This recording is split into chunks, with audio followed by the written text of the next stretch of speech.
lorsqu'on se rend compte que le monde évolue très vite.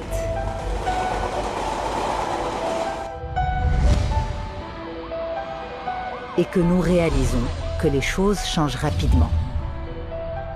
Parfois même sans pouvoir les contrôler. Alors, survient le sentiment du temps qui fuit. Des personnalités inspirantes qui non seulement ont marqué l'histoire à leur manière. Et si vous trouviez un moyen efficace, De route, plusieurs escales sont nécessaires. un moyen de profiter de votre temps et un moindre effort, un moyen innovant, doté d'idées créatives et de nouveaux concepts. Média Podcast, écoutez autrement.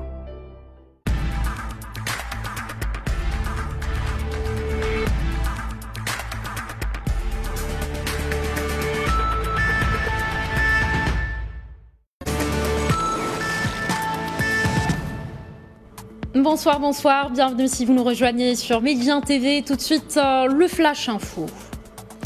La Fondation Mohamed VI pour la protection de l'environnement rejoint en tant que membre fondateur l'Alliance de la décennie pour les sciences océanographiques, une alliance lancée ce mercredi à l'occasion d'un événement de haut niveau, actant le lancement par l'UNESCO de la décennie des Nations Unies pour les sciences océaniques au service du développement durable.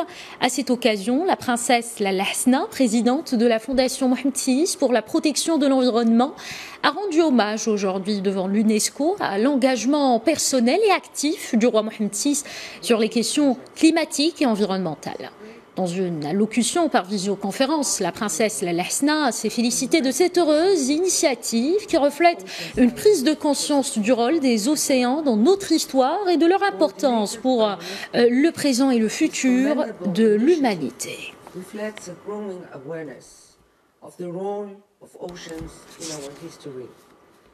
Et c'est parti pour la 38e session ordinaire du Conseil exécutif de l'Union africaine.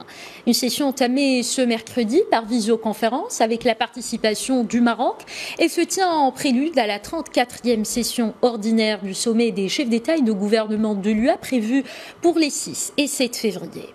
Le ministre marocain des Affaires étrangères, de la coopération africaine et des Marocains résidant à l'étranger, Nasser Bourita, a souligné la nécessité de mettre en place un dispositif continental de surveillance génomique par séquençage pour freiner la propagation de la pandémie de Covid-19 en Afrique.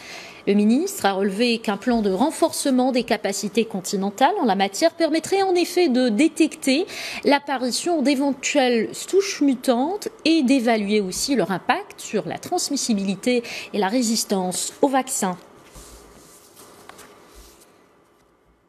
Dans le chapitre diplomatique, sachez que le ministre des Affaires étrangères et de la coopération africaine, Nasser Bourita, s'est entretenu ce mercredi à Rabat avec le secrétaire général de l'Organisation mondiale du tourisme en visite officielle dans le Royaume. Cette visite intervient dans le cadre des préparatifs de la 24e session de l'Assemblée générale de l'OMT, prévue à Marrakech en octobre 2021, à la suite de la signature de l'accord entre le Maroc et l'OMT portant sur l'organisation de cet événement dans le Royaume. Durant cet entretien, Nasser Bourita a exposé l'expérience du Maroc sous les hautes orientations du roi Mohamed VI en matière de lutte contre les retombées négatives de la pandémie du nouveau coronavirus. Il a insisté sur la détermination du royaume à poursuivre sa coopération avec l'OMT pour redresser le secteur touristique national en tant que vecteur de développement durable. Pour sa part, Zurab Pololi Kachvili a salué le positionnement du Royaume du Maroc comme destination touristique de premier rang dans le continent africain, un positionnement dont les fondements justement sont la stabilité, la richesse du patrimoine culturel et la diversité de l'offre touristique marocaine.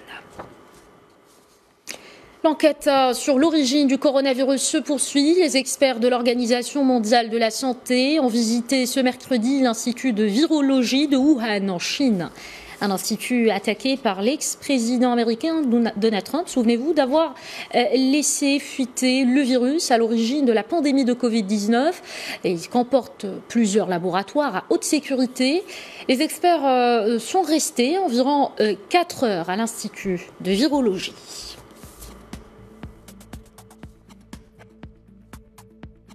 Et voilà l'essentiel de l'actualité à retenir ce soir. Restez sur notre antenne.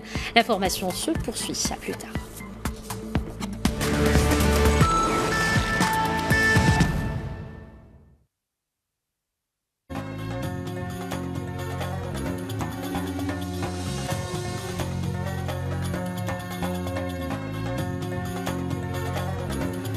Bonsoir à tous, je suis extrêmement ravie d'animer cette soirée spéciale ce soir en votre compagnie. Soirée culturelle dont le titre Tamr Rabit résume un concept unique au monde, celui d'un Maroc pluriel, riche de la diversité homogène de ses composantes. Et comme pour fêter une de ses composantes millénaires, nous mettons ce soir la culture juive marocaine à l'honneur. Son apport à l'identité marocaine est incontestable et ses traits ont embelli les expressions culturelles marocaines perpétuées ici, comme aux États-Unis, en Europe et en Israël. Pendant plus de 2 heures, nous vous ferons voyager, rencontrer des personnages d'exception et surtout, nous commémorons la mémoire. Nos invités viennent d'horizons multiples et divers, académiques, politiques ou artistiques, avec un point commun, ils sont les filles et fils du Maroc, Ouled ou Bnat el-Bled. Leur Maroc, ils portent dans leur cœur ici et ailleurs. L'un d'entre eux a d'ailleurs tenu à nous envoyer une pensée pleine de messages et de bonne humeur.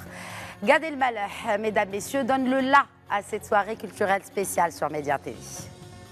Salam alaikum, ma'akoum Gad Elmaleh, merci de votre invitation, merci à Média TV, merci et bravo à Bilal, chef d'orchestre de cette soirée unique. Je suis très fier de donner le coup d'envoi de cette soirée qui va nous montrer avec beaucoup de bonheur la composante juive des expressions culturelles marocaines. J'y suis très attaché, je suis très fier d'être une composante de cette composante, petite composante. Et je crois que plus que jamais aujourd'hui, avec ce que nous vivons dans le monde, je me rends compte à quel point la marocanité va au-delà d'une nationalité, d'un passeport, d'une simple identité. Mais c'est une philosophie de vie, c'est un modèle unique, singulier, fort dans le monde entier, de fraternité, de solidarité, de lumière. Voilà, plus que jamais je suis fier d'être marocain. Alors je voulais simplement témoigner, vous souhaiter une belle soirée, vous dire laftkoum, de vous dire rana ma'akoum, dima et laïs al-Magharba.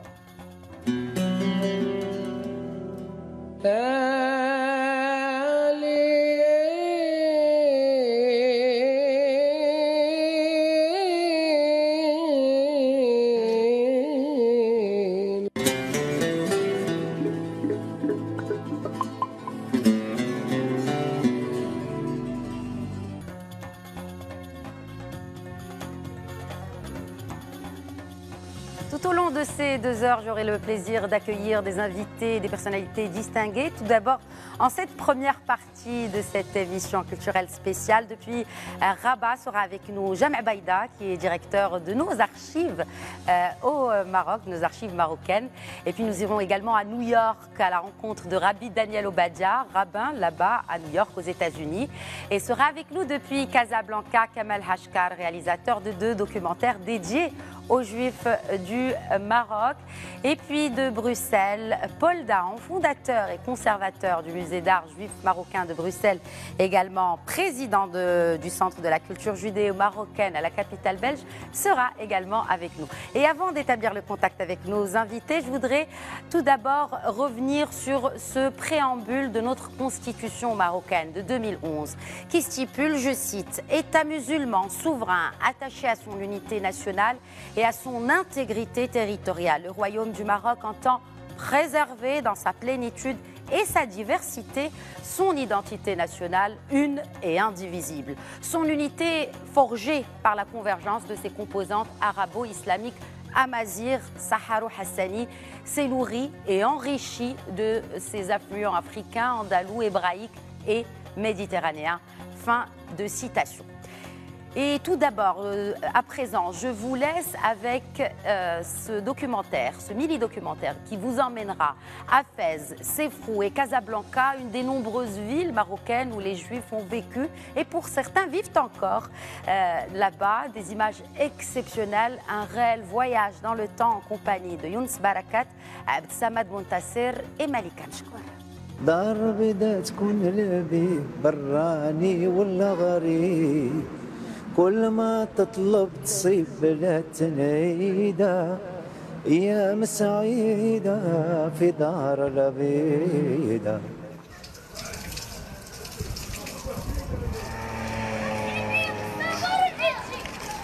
الدار البيضاء هي حياتي، هي كل شيء. انا تزاديت في المدينه القديمه، درب الانجليز، هادو دروبه اللي كان فيهم واحد التمغربيت، كانت جوره اللي ما بقاتش اليوم مالوغوزمون. ما عمر هاد القضيه ديال انت يهودي ولا انا مسلم ولا انت كدي، ما عمرها ما كانت تطرح. مهموم والعقل حيران،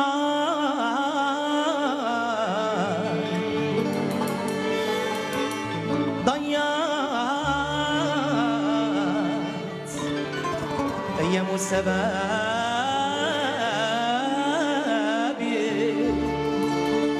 في قلبي شعلان. الجيران ديالنا كانت لا فامي في حما اللي هو اليوم ان غران رابان اللي في بالنسبه لو سيموتيير لي كروك مور، كانوا لا فامي بيتون، كانت لا فامي ميلو اللي منهم المطرب مغربي اللي عايش اليوم مستقر في كندا اللي ملول، حتى جد قاد المالح كان ساكن في الموبل اللي انا كبرت فيه، كان ساكن تما درب الانجليزي.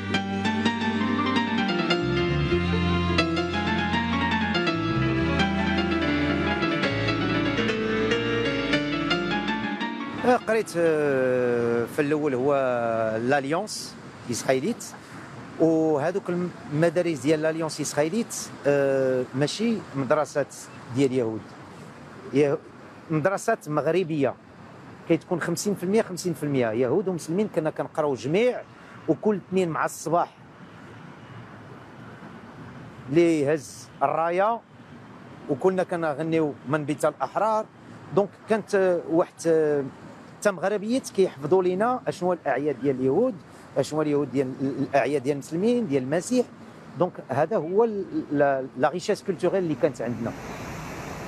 كدمت المحابة سنين، كدمت المحابة سنين، الله المفاني اكتتاب، الله المفاني اكتتاب.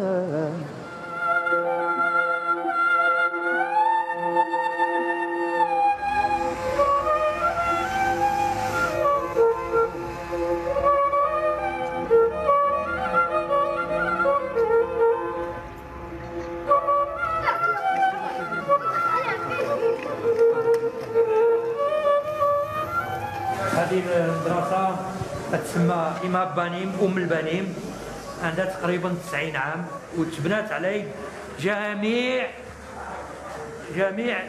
الجماعة اليهودية اللي كانت هنا. كل واحد كان كيعطي، واحد كيعطي درهم، واحد كيعطي 5 ريال، واحد كيعطي 10، وجمعوها العيالات هما اللي يخدموا الكثرة على هذه المدرسة. إذا هنا ماشي تدخلوا، ماشي نوريكم هنا مسيو حميد هو اللي يتكلف بها، هو له خلق هنا، هذا ما يكمل لكم له خلق هنا. من هذه الجهه عندكم هنا 22 قاعه ديال المدرسه، وهنا كان المكتب ديال المدير. الا بغيتيو تدخلوا تشوفوا بحال حميد مازال الاثار ديال التلاميذ. عندك هي بالعربيه مكتوبه مدرسه ام البنيم، التعليم ديال الاسرائيلي، سفروا المغرب. عندكم السميه هنا ديال التلميذ، باه مو، فوق قرا فوق خرج. ها هو هنا 1963 1961 بون فريكونتاسيون بون باس و سي ام 2. الغربة والفراق والوحد والوحدانية،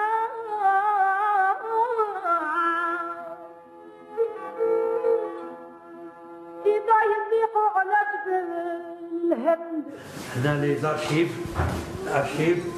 إلا شتي نحطلك واحد الكارني كيف ما كان سميت الناس اللي كانوا كيعطيو الفلوس.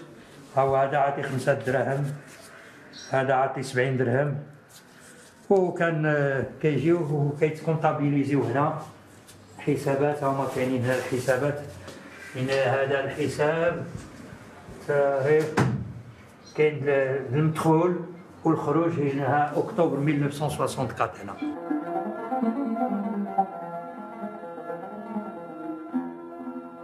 الغربة والفراق والوعد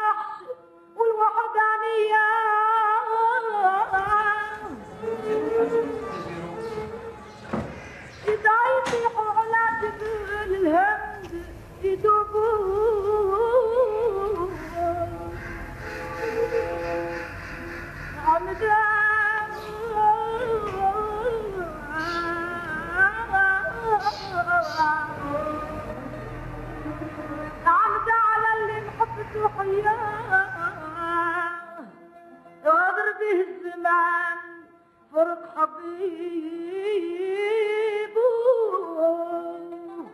اي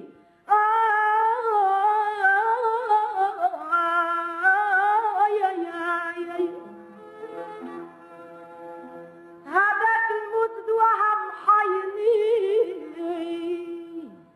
هذاك الموت دواها القبض هو طبيب معلم اخبارك مزيان بخير باش عليك صحه لاباس بخير ماشي بخير الله يبارك فيك هما جاو يزورونا مرحبا بكم مرحبا بكم مرحبا بهم انت ما ديما مرحبا بك انت بلادك انا بلادي هذه يا سيدي مرحبا شنو علاقه اليهود بهذه البلاصه اللي فيها هو يقول لكم حيت هذه عاد بلاد هذا هو الملاح واليهود كانوا عندنا في على الشارع راه مازال حافظين بعض الاسامي ديال بعض اليهود اللي لحقنا هنايا وتصرفنا معاهم بهنا مثلا تصرفنا مع ميشيل غزلان وباه إلي غزلان وخوه شالوم غزلان تصرفنا مع جوزيف هاروش مع بنيامين سيريرو ومازال عندنا دابا هنا مردوش مول السنان تصرفنا مع موشي مويان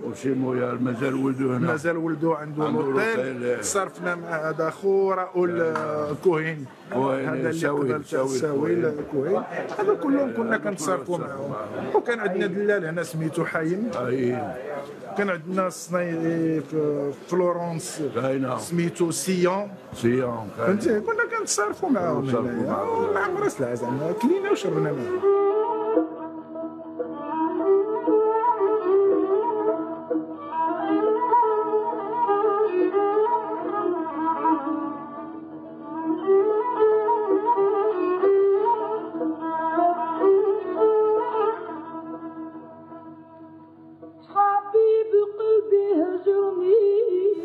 كنا ندوزو من هنا الذهبيه كلهم كانوا يهود راه يسد والصنايعيه اللي كانوا يخدموا عندهم الاولاد اللي كانوا كيخدموا عندهم تعلموا الصنعه الحرفه وفي التالي بالامكانيات اللي كانت لهم سراو الحوينته وصوبوا وطلعوا راسهم حتى هما ما عندنا ما نقولوا ولكن هما كيهداو كيقولوها بنفسهم كيقولوا بان حنا اليهود هما اللي علمونا حنا اليهود هما اللي كانوا يوكلونا اليهود هما اللي كانوا كيديروا الصناعه والمسلمين تعلموا منهم والى يومنا هذا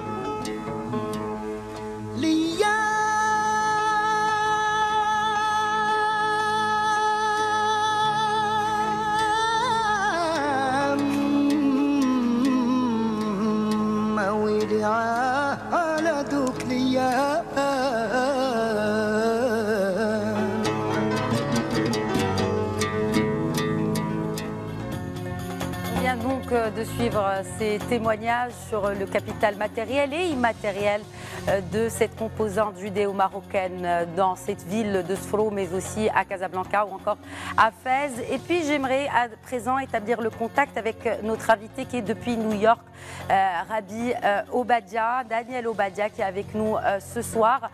Bonsoir Rabbi Daniel Obadia, merci d'être avec nous. Oui, merci, bonsoir.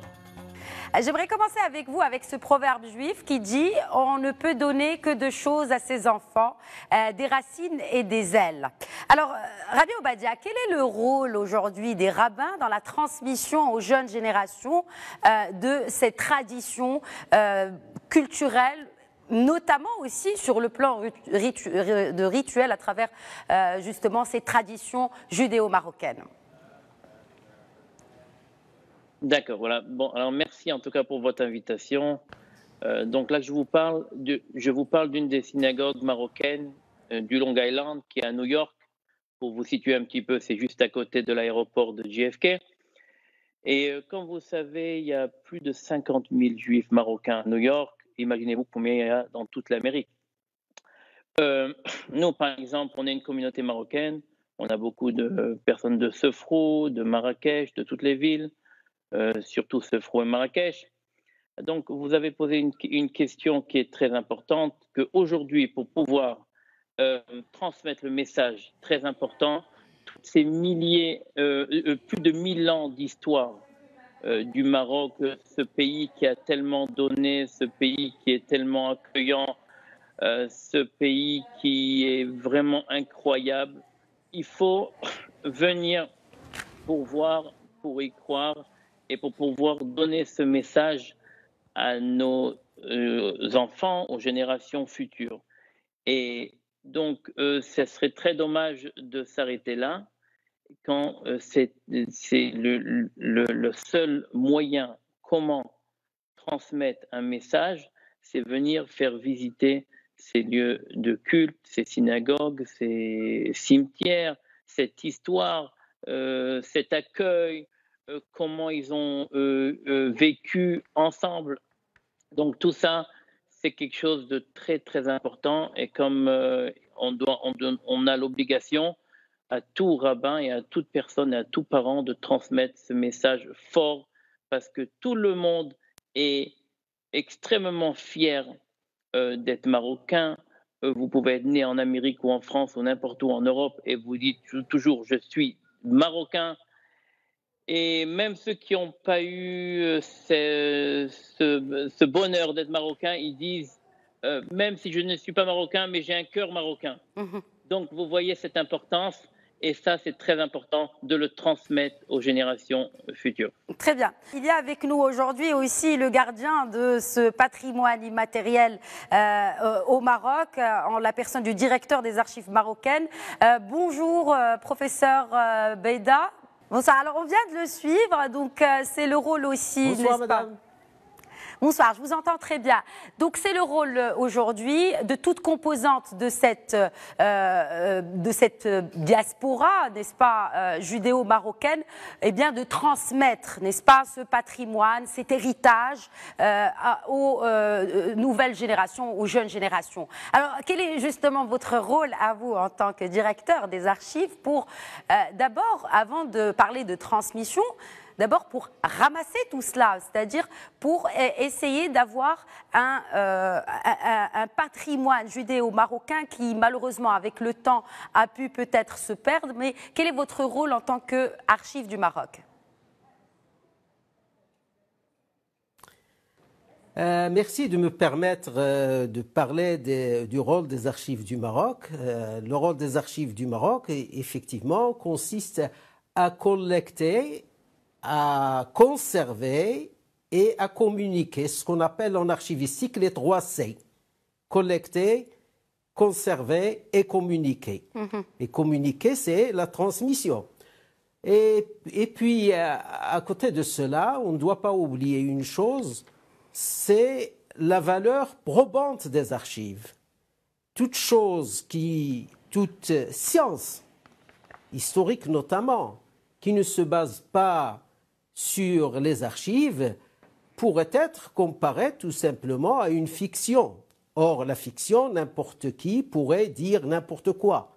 Et ici, nous essayons de collecter un maximum d'archives, notamment dans le cadre de la diversité et dans le cadre des principes, les hauts principes, sacro-saints principes de notre Constitution de juillet 2011 qui consacre la diversité, nous donnons une importance primordiale à la collecte des archives concernant un pan de notre histoire, à savoir l'histoire du judaïsme marocain. Oui. Et j'ajouterais que malheureusement, lorsque cet établissement archives du Maroc a démarré en 2011, il n'y avait quasiment rien ici. Et nous avons déployé rien de fonds archivistiques, surtout concernant le 19e et le 20e siècle. Et nous avons déployé un effort énorme pour pouvoir aujourd'hui, avec fierté, dire que nos chercheurs marocains n'ont plus besoin de pérégriner à travers le monde à la recherche de sources fiables pour écrire l'histoire du judaïsme marocain. Tout beaucoup de choses, en tout cas beaucoup de fonds, aussi bien des fonds publics que des fonds privés, sont à leur disposition. Très bien. Alors, je reviens peut-être à New York, chez notre invité Rabbi Daniel Obadia, pour parler justement de l'expression culturelle. Je reviens à cette expression culturelle, même dans les rites. Il y a bien sûr la musique, le chant, n'est-ce pas, qui occupe une place très importante, hein, n'est-ce pas, dans les rituels de la mystique juive. Et il y a de grands sages, n'est-ce pas, qui sont au Maroc, qui sont passés par le Maroc et qui ont porté ces traditions marocaines. Parlez-nous justement de ces sages, de ces qu'on appelle les sdiqin, c'est comme l'awliya salihin pour les musulmans finalement. Est-ce qu'on a, puisqu'on parle un peu de collecte d'informations, est-ce qu'on a une idée sur le nombre de ces sdiqin judéo-marocains qui sont ici au Maroc? Oh, donc voilà, vous demandez une très bonne question, parce que par exemple, si vous voyez derrière moi, j'ai plus de 7000 livres des grands érudits, des grands tzadikim et qui ont écrit ces livres du Maroc, de son histoire, etc. Donc, et c'est qu'une partie, hein, donc le nombre et la vérité, c'est une histoire de plus de 1000 ans. On ne peut pas savoir, mais on parle à des milliers et plusieurs milliers de tzadikim. Chaque fois, on découvre encore de ces grands rabbins, de ces grands tzadikim, et on vient de tout le monde pour les pèleriner. Par exemple, nous, on fait des groupes d'Amérique, et chaque année, ça se multiplie, parce que vous savez, New York, Casablanca, c'est 6 heures, c'est peut-être plus proche que d'aller en Californie, et donc on retrouve nos sources, et on va chez les tzadikim, on ressent et on revit, et on fait les iloulotes, etc. Et vraiment, c'est incroyable, et c'est ce qu'on veut transmettre aux générations futures. Merci beaucoup Daniel Obadia. Alors, on va peut-être enchaîner avec des images très fortes, de très très belles images. Donc, on a bien sûr ces endroits, on parlait de patrimoine, on a le Mellah, les synagogues, les cimetières judéo-marocains. C'est clair que la présence des Juifs dans nos villes a laissé des traces matérielles, mais on oublie que des communautés juives étaient enracinées depuis plus de 2000 ans au plus profond de nos campagnes et dans la plupart des vallées, notamment de l'Atlas. Alors justement, il est originaire de la région de Tinrir. Il s'appelle Kamal Hashkar. Il est parti à la rencontre de judéo-marocains en Israël, notamment ce documentaire Tinrir Jérusalem, mais aussi le dernier, Les Échos du Mellah. Dans tes yeux, je vois mon pays. Je vous propose de suivre ce trailer et on va retrouver Kamal Hashkar. ولكن نوت كينا فقتينا غير ديما ورثنا السوغون تقدر تشقو لا التياتر فقتين غير من ستدو بما ستيني مقخفون انا سيد التنايم دا تخونتين غير دنا كستعجب كوننا ايه هاد ما ستينات تيني شوف الدنيا قال لي خوان انت ما زرت النساء تسمعوا نسين غير خلاص على كأنك تلوليت تقمديكس حتى ما زرتني كاينة أنت دارتني أنا وانا غنكا كلشي تزز كلشي تخوست سيفنا داك شكون حال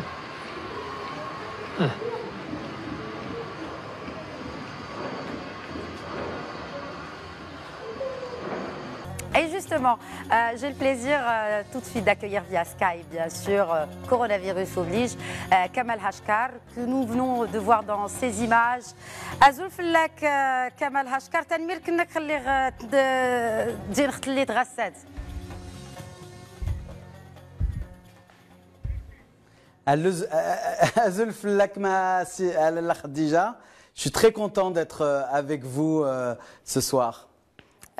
Tout le plaisir est pour nous et c'est clairement partagé et qu'on partage aussi avec les gens qui sont en train de nous suivre en ce moment même au Maroc, mais aussi et surtout ailleurs. Kamal Hashkar, vous êtes donc vous-même un enfant de l'immigration et vous êtes assez familier avec ce concept de pluri-identité. Est-ce que c'est votre leitmotiv finalement dans tous les travaux que vous faites, en dehors des documentaires, parce que je sais aussi que vous êtes un militant associatif. Est-ce que c'est cela qui vous a motivé le premier jour, Kamal Hashkar?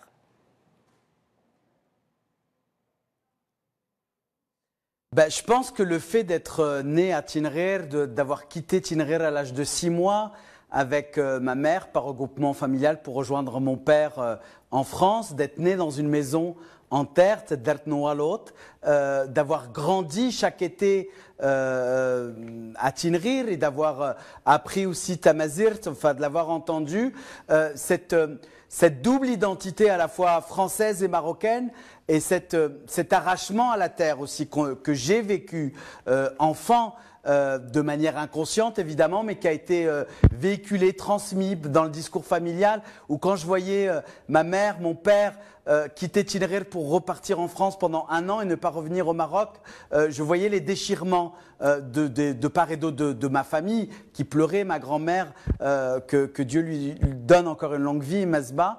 Et donc du coup j'étais très vite sensible à cela. Et la différence effectivement entre mon exil, enfin notre départ et le départ des Marocains juifs, c'est que leur départ a été définitif, c'est-à-dire qu'ils laissaient derrière eux leur maison, les odeurs de leur enfance. Et pour moi, c'est quelque chose que j'avais envie de comprendre, de comment on survit à Lashkar, qu'avez-vous vu?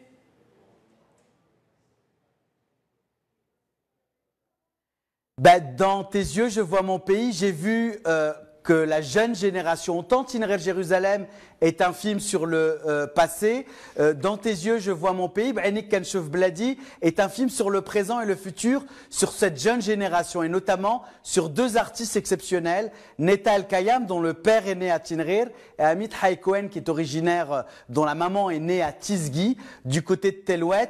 Quand j'ai vu Neta et Amit chanter en Darija, reprendre notre patrimoine, j'ai vu le Maroc à travers leurs yeux et eux ont vu le Maroc à travers mes yeux. Et je crois qu'aussi ce film, ce dernier film, Dans tes yeux je vois mon pays, est une manière aussi de dire qu'il n'y a pas de fatalité à la grande histoire qui a séparé nos parents et nos grands-parents, que nous, la nouvelle génération, on peut recréer des liens justement à travers la musique, à travers cet héritage, à travers tout ce patrimoine culturel qui nous unit. Et je suis vraiment très content que vous fassiez cette émission qui met à l'honneur et qui met en valeur notre Maroc pluriel de Tanger jusqu'à la Gouira. Et cette jeune génération, elle est avide de reprendre des contacts avec le Maroc, peut-être d'avoir des expériences de vie ici au Maroc. Et c'est pourquoi je me bats avec un certain nombre d'amis et de chercheurs, d'artistes, d'intellectuels et de simples gens, tout simplement,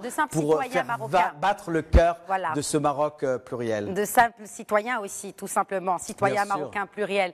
Justement, vous avez dit de Tanger à Gouira, maintenant je vous propose d'aller à Souera et nous irons pour nous rapprocher davantage de ce patrimoine au détour d'une ruelle dans la Médina de cette très belle ville de Souera. Une belle demeure datant du 19e siècle nous ouvre ses portes. Toute de pierre ciselée, la maison, remise à neuf, abrite un complexe historique et culturel inédit et surtout exemplaire. Beit Dakira, inauguré par Sa Majesté le roi Mohamed VI en janvier dernier. Visite dans ce reportage de Kamal Rounaim et un récit de Ilham Barada. David Yuli Levy ou encore Leslie Belisha, ces noms ne vous disent peut-être rien. Pourtant, ils sont respectivement un des rédacteurs de la Constitution américaine et ministre britannique des Finances, des Transports et de la Guerre. Leur point commun ? Tous deux sont des juifs marocains originaires d'Essaouira. L'installation des membres de cette communauté à Mogador remonte à 1760. Elle est le fait du sultan alaouite Moulay Sidi Mohammed Ben Abdallah qui veut alors développer cet ancien comptoir portugais. Le travail de mémoire de cette ville qui abritait à une époque 37 synagogues est assuré aujourd'hui par Beit Dakira, inauguré en janvier 2020 par le roi Mohamed VI. Il est important de préciser que cette synagogue de Simon Atia, qui remonte au 19e siècle, se trouve dans la vieille Médina d'Essaouira et l'opération de restauration de la bâtisse a duré 4 ans, ce qui témoigne de la volonté du Royaume du Maroc de préserver la mémoire de notre patrimoine commun.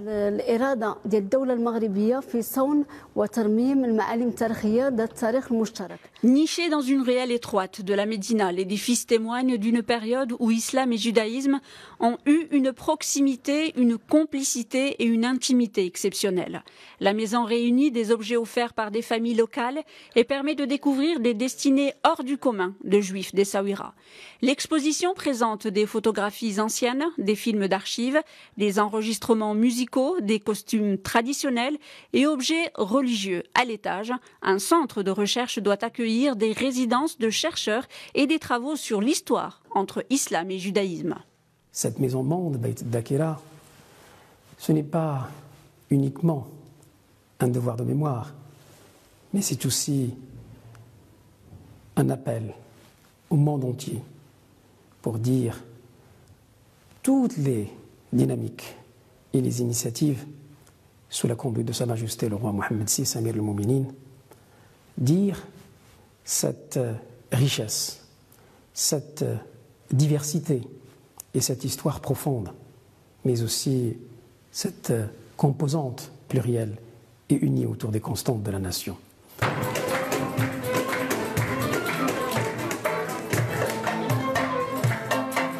Beit Dakira se veut un espace de convivialité, de joie, de rencontre.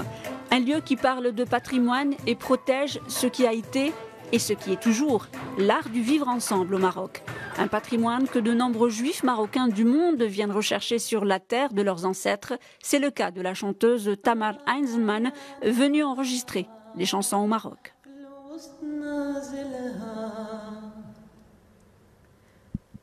يا اليهود مسلمين كونوا فاهمين اسحق واسماعيل خلقهم رب العالمين يا اليهود مسلمين كونوا فاهمين اسحق واسماعيل خلقهم رب العالمين لا حدي هي الأرض المقدسة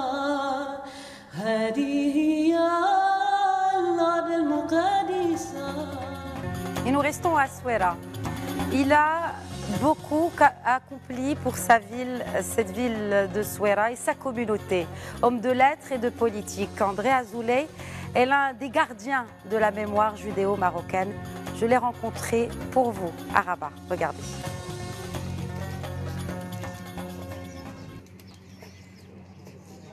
Je voudrais revenir avec vous il y a un an, presque jour pour jour, ce 15 janvier 2020, la visite de Sa Majesté le roi Mohammed VI à Beit Dakira. Qu'apporte cette visite royale à cet endroit, à la mémoire de ce royaume du Maroc? Personnellement, en tant que Souéri, en tant que Marocain, c'est life challenge, l'achèvement d'une vie. Vous savez, cette visite n'était pas celle d'une communauté ou à une communauté, n'était pas une démarche spécifique, ethnique, juive. Elle était celle de notre Maroc à tous. Elle était celle de ce dont beaucoup d'entre nous, et en tout cas pour ce qui me concerne, je le dis, je l'assume et je le répète, elle était celle de la richesse de toutes nos diversités dans notre unité. Et cette diversité étant elle-même, je crois, le réacteur de la modernité de notre société, de notre culture, de notre humanisme, enfin de notre façon d'être. Et pour ceux qui, de temps en temps, s'interrogent sur l'exception marocaine, ils osent même dire l'exception marocaine, moi, ça n'est pas une exception. L'exception, elle est précaire, elle est celle d'un moment, elle est celle d'un instant. Cette visite, elle était celle de l'éternité. Et donc là, comme je le disais, ceux qui ont pu douter ont compris que nous étions sur quelque chose de fort, quelque chose de vrai, quelque chose de légitime. Et j'ai été à la fois impressionné et tellement réconforté par la réaction de tous mes compatriotes autour de moi, de tous mes amis, non-juifs, juifs, qui ont là mis entre parenthèses les doutes d'avant, les questions auxquelles ils ne savaient pas apporter de réponse. Je n'en fais pas partie, je n'ai jamais douté. sur le fait que nous étions là, enfin presque à l'apogée de cette démonstration que beaucoup d'entre nous ont voulu porter en disant, voilà, d'ailleurs dans mon propos à Sa Majesté le Roi, j'ai eu l'audace, et il a bien voulu l'accepter, de me présenter à lui comme étant un Souhairi âgé de 3000 ans, pour lui dire justement la profondeur de notre histoire, qui est le socle à partir duquel tout est possible, et en même temps à partir duquel le doute n'est plus permis. On reste dans Dakira, dans la mémoire, et on part tout de suite à Bruxelles pour rencontrer, et en tout cas établir le contact via Skype, avec le fondateur et conservateur du musée juif de Bruxelles. Bonsoir Paul Dahan. Bonsoir. 3000 ans d'histoire, n'est-ce pas? Et justement, toute cette histoire-là, finalement, quel est le rapport aujourd'hui qu'on a, ou en tout cas que cette communauté a avec la mémoire judéo-marocaine? Écoutez, les Juifs marocains, tout comme les Marocains en général, aujourd'hui éparpillés dans le monde, l'importance, c'est de garder cette mémoire, les origines, les racines, et comme l'on sait que sans cela, il n'est pas possible d'avoir une vision de l'avenir, moi je travaille depuis plus de 35 ans sur les phénomènes de la mémoire et les problèmes liés à la perte de la mémoire. Donc, si vous voulez, le peuple juif, et particulièrement marocain, a toujours voulu garder ses racines. C'est une nécessité, c'est vital. Parce que si, vous savez, d'être français ou d'être belge comme moi ou américain, c'est quelque chose qui vient dans la superficie, qui vient tardivement. Et tout est lié à notre enfance, à notre mémoire marocaine, et c'est fondamental. Donc, moi, j'ai créé un centre du judaïsme marocain à Bruxelles pour bien montrer la spécificité judéo-marocaine qui n'a d'égal nulle part au monde. C'est-à-dire qu'on peut regarder, vous savez, les Juifs sont un peu partout dans le monde, on les retrouve partout, vraiment, dans tous les pays. Et il y a une spécificité marocaine. Les seuls qui retournent avec une force, une attraction vers le Maroc sont les Juifs marocains. On ne voit pas, on voit très peu de Juifs d'origine d'Allemagne, de Pologne, de Libye ou de Syrie retourner, retrouver leurs racines comme nous les avons gardées. Donc, je pense que c'est un exemple très particulier et très important qui peut être un exemple pour le monde entier. C'est une histoire d'amour en fin de compte, avec des hauts et des bas, j'en conviens. Mais moi, en étant à Bruxelles, j'ai jamais quitté le Maroc d'une certaine manière. Oui. Mon esprit reste lié au Maroc. Alors justement, Paul Dahan, vous avez organisé une exposition sous le haut patronage de Sa Majesté le Roi Mohamed VI en 2019 qui s'intitule « L'autre, c'est moi ». Alors au-delà des différences de croyances, cette exposition veut surtout montrer les points de convergence, n'est-ce pas, qui rassemblent les communautés. Citez-nous quelques-uns de ces exemples-là, si vous le permettez, Paul Dahan. Voilà, on a essayé de montrer dans cette exposition les 4 temps les plus importants de la vie, c'est-à-dire la naissance, les rites de passage, donc à 13 ans, 13-14 ans, le mariage et puis la mort. Et si vous voulez, ces 4 temps sont universels. Partout où on va dans le monde, on fait une naissance, on fait quelque chose pour la naissance. Et là, ce que j'ai voulu montrer, c'est qu'une naissance d'un enfant juif Harissani, par exemple, dans le Tafilalet, ou à Oujda, ou à Tanger, est différent. Parce que ça emprègne les traditions locales. Et donc, le Maroc a toute sa force dans sa diversité. Et je pense qu'aujourd'hui, c'est vraiment ça qui fait sa force culturelle, sa force politique, etc. Et sa reconnaissance au niveau mondial, c'est cette diversité. Le nombre de musiques, le nombre de costumes, de bijoux, de nourriture qui existe au Maroc est incomparable.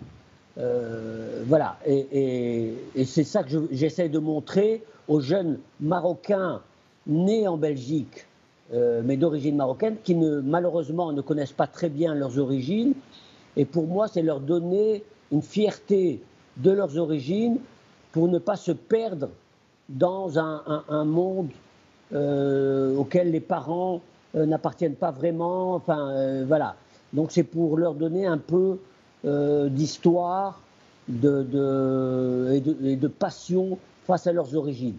Parce qu'on bouge dans un territoire, on bouge dans l'espace, mais on reste imprégné de ses origines. Très bien. Merci beaucoup, Paul Dahan. Je voudrais revenir à présent à Rabat avec le directeur des archives du Maroc, Jam Baïda.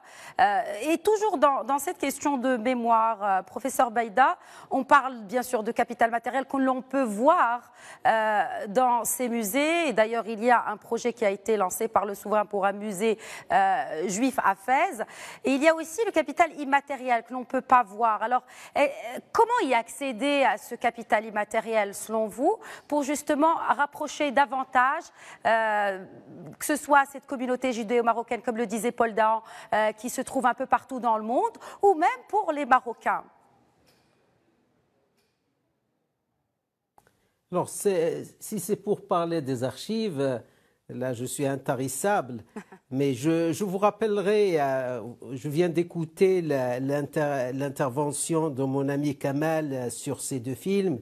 Et comme j'ai écouté l'intervention de Paul Dahan, un ami également, et aussi son Excellence, M. André Azoulay, les films, autant que le musée et Beit Dakira, se sont basés pour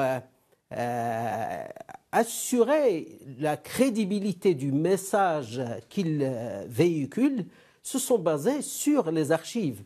Donc les archives, c'est là le socle solide sur lequel peut se baser tout message prônant la diversité et valorisant notre patrimoine juif. Ici, nous avons pu, depuis 2011 maintenant, collecter un ensemble d'archives auprès des institutions étrangères, notamment en France et aux États-Unis. Et je citerai pour la France les archives du Quai d'Orsay, mais aussi les archives de l'Alliance israélite universelle et du mémorial de la Shoah, toujours à Paris. En ce qui concerne les États-Unis, nous avons collecté un ensemble d'archives relatives non seulement au Maroc, mais au Maghreb, auprès de Holocaust Museum of Washington, D.C., et pour les archives privées, nous avons fait appel à beaucoup de personnes qui détiennent ces archives et nous avons pu avoir les archives de Feu Simon Lévy, le fondateur du musée du judaïsme marocain à Casablanca, mais aussi une bonne collecte offerte gracieusement par mon ami Paul Dahan.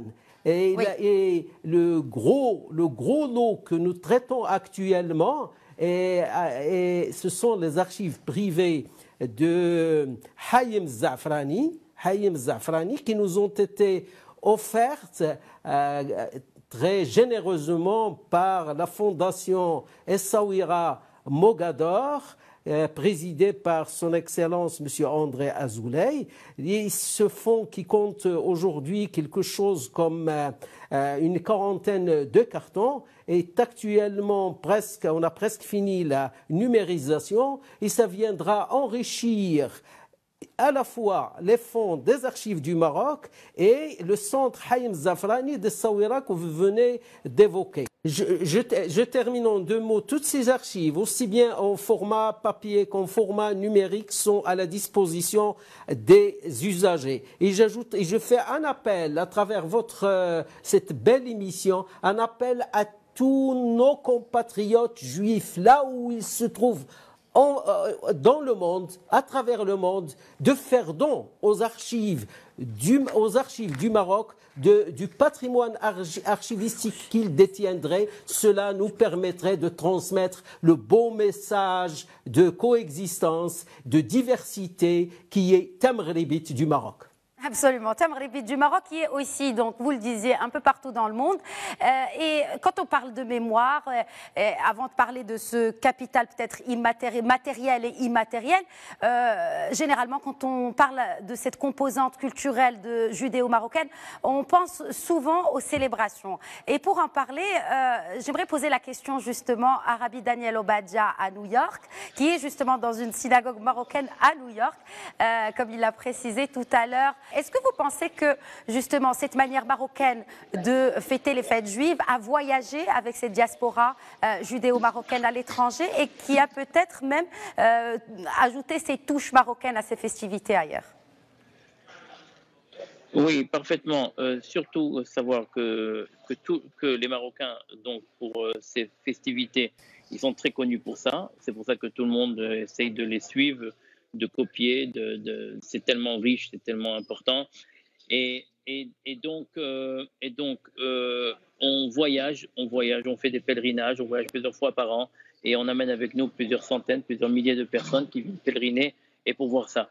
Mais pour pouvoir continuer ces choses-là, il faudrait quand même, vous savez, ça fait plusieurs années et peut-être plusieurs dizaines d'années que les lieux de culte, les patrimoines juifs, les cimetières, les synagogues, les écoles, ils sont en état de détérioration. Et donc, je pense pour pouvoir amener plus de personnes qui voyagent de plus en plus au Maroc et faire connaître ça à la jeunesse d'aujourd'hui et à nos enfants, j'aurais dit peut-être de sauvegarder les patrimoines, comme par exemple si chacun dans sa ville, tout le monde est touché par sa ville, par son quartier, par sa synagogue, son école, si chacun s'y mettait et il s'approchait, il se mobilise et qui se met en contact avec les autorités et se mettent ensemble et chacun essaye de rénover ces écoles, comme nous par exemple, on est une communauté qu'on va rénover, une école, une yeshiva par exemple, comme vous avez vu avant l'école de Emma Banim, voir cet état c'est un petit peu choquant.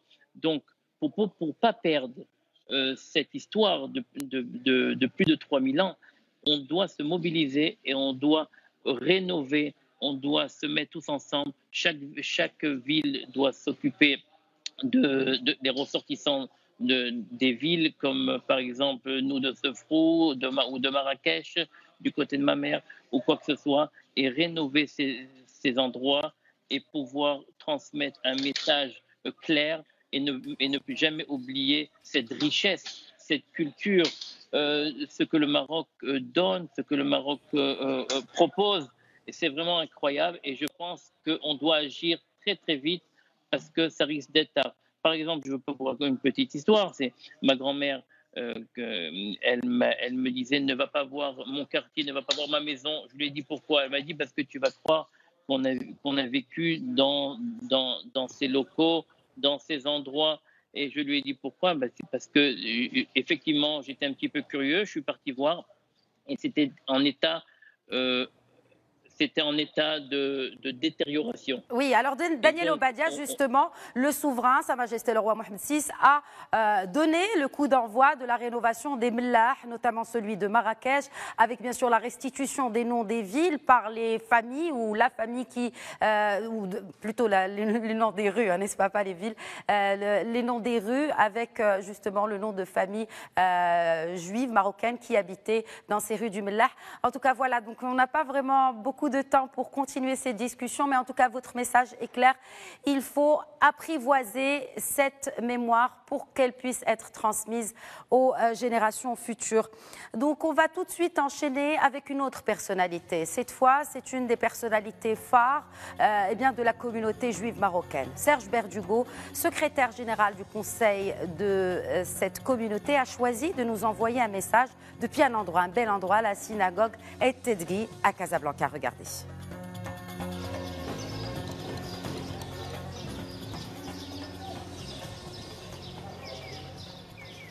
Nous sommes à la synagogue Et Tedgui dans le Mela de Casablanca, dans l'ancienne Médina.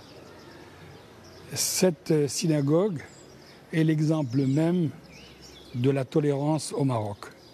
Elle a été créée en 1873 par la famille Et Tedgui sur un terrain qui leur a été concédé par le roi Hassan Ier, le roi que nos rabbins appelaient Hesed, c'est-à-dire le juste. Et au même moment où le roi concédait ce terrain à la communauté juive, il concédait un terrain pour créer la mosquée El Karouani et l'église Buenaventura. C'est-à-dire qu'au même moment, Hassan Ier a concédé 3 terrains pour faire une église, une synagogue et une mosquée. Dans ce programme, puisque vous avez visité tous les coins et les recoins du Maroc, vous avez vu qu'un certain nombre de synagogues avaient été restaurées et un certain nombre de lieux saints et de mausolées aussi bien ceux de rite, disons, Beldi, Amazir, ou de type andalou ou séfarade.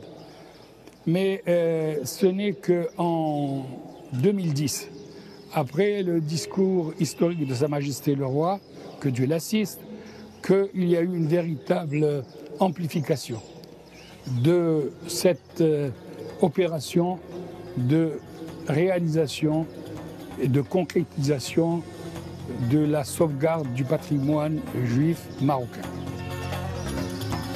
Et nous poursuivons la seconde partie de cette émission juste après ce flash de l'information. A tout de suite.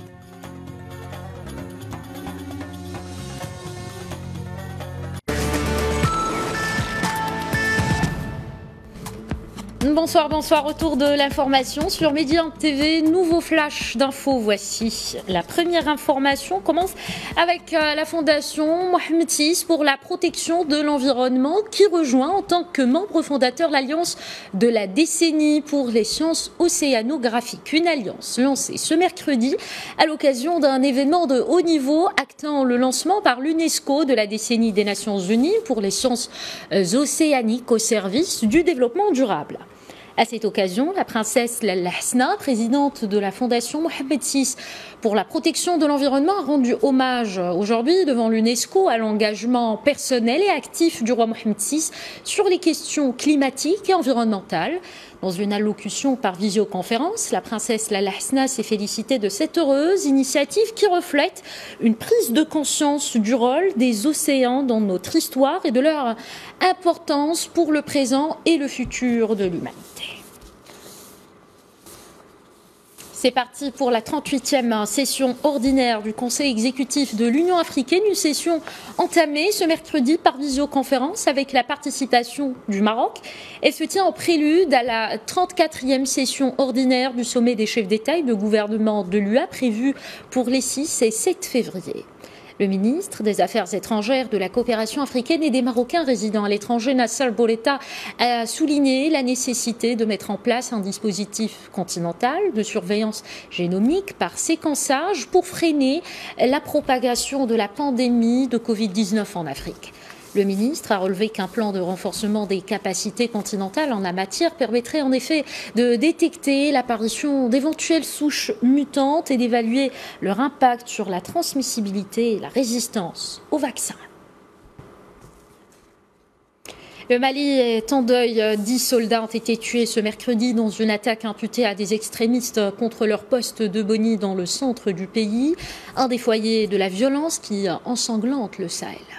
L'organe de propagande proche d'Al-Qaïda a attribué cette attaque à une alliance extrémiste affiliée justement à Al-Qaïda.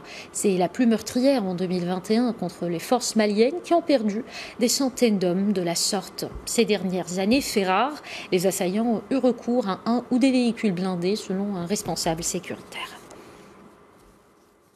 Toujours en Afrique, en République démocratique du Congo, un partisan du président Félix Tshisekedi, Christophe Mbosso, a été élu ce mercredi à la tête de l'Assemblée nationale, 3 semaines après la destitution de sa présidente pro-Kabila, Jeanine Mabunda. Sur 466 votants, Mbosso a été élu avec 389 voix. Candidat unique et doyen de l'Assemblée, il s'est rallié officiellement au président Tshisekedi en décembre après avoir quitté Kabila et son front commun pour le Congo.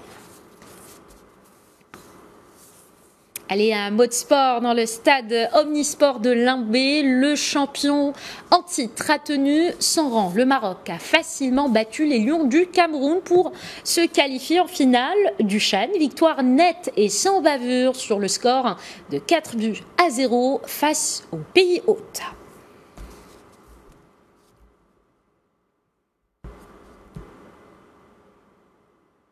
Et plus tôt, les Aigles du Mali ont composé leur billet pour la finale de la 6e édition du championnat d'Afrique des Nations, CHAN 2020, en battant la Guinée au tir-but 5-4 ce mercredi soir au stade Japoma à Douala, justement. Finale prévue dimanche prochain à Yaoundé. Le Mali affrontera le vainqueur de l'autre demi-finale opposant le Cameroun au Maroc. Voilà, c'était l'essentiel de l'actualité. Restez avec nous, je vous retrouve plus tard pour un journal.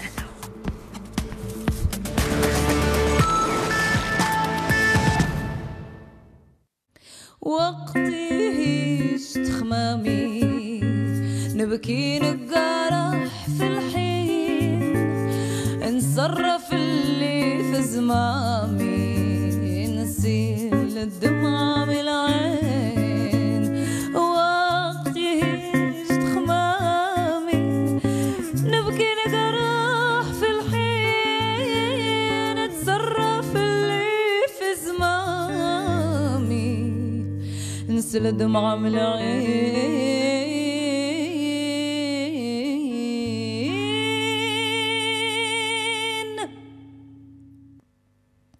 وقتي استخمامي نبكي سام غرابيت كلنا واحد. C'était la chanteuse Neta Al-Khayyam, l'une des voix New Generation de l'art judéo-marocain, qui nous a consacré cette dédicace en musique dans son studio en Israël. Notre soirée culturelle se poursuit. Avec vous, j'ai le plaisir d'accueillir nos invités pour ce second tome de cette émission. Et tout d'abord, depuis Israël, André Lévy, anthropologue à l'université de Ben Gurion. Depuis Casablanca, Fanny Mergui, qui est une militante et avant tout, surtout citoyenne marocaine de confession juive. David Serrero, artiste lyrique, sera avec nous depuis New York. Et Kamal Hashkar, qui reste avec nous, que nous retrouvons une nouvelle fois en cette seconde partie d'émission. Alors avant de retrouver et d'échanger avec nos invités distingués, tout d'abord ces portraits. Ils sont nés au Maroc. Ils y ont fondé une famille et leur cheval de bataille est la préservation de notre patrimoine judéo-marocain. Suzanne Haroche à Rabat, Kevin Fall à Casablanca ou encore Sonia Cohen à Tanger veillent chacun dans son domaine à protéger notre riche patrimoine musical, culinaire ou religieux. Ilham Barada et Hayat Ziani sont allés à leur rencontre.